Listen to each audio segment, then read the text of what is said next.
Onye ọma m, ị nụla akụkọ ndị hiri odo n'ụwa taa? Ọkọ akụkọ bụ m, Ọsọndụ Chukwuebuka.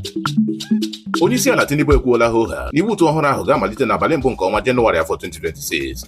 N'ọzọ dịka ibe ya, ụlọ ọba ego ndị dị n'ala anyị ga-amalite ụtụ naira 50 kwa puku naira 10 ọbụla gbagoro elu ezipụrụ.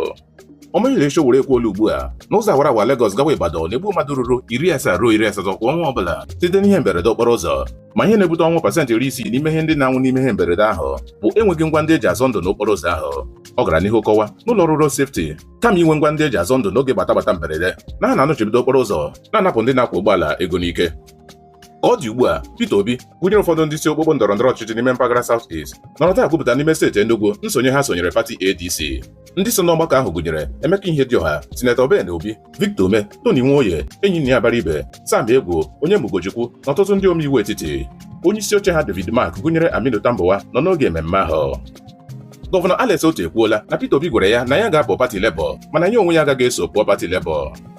Mba Mali na Burkina Faso emegorala mba US ihe mere ha ma machibido ụmụafọ mba US ịbanye n'ime mba ha gụnyere mba Afrịka ndị ọzọ ndị machibidoro ha ịbata n'ihi na mmemme megwara abụghị ihe ọjọọ.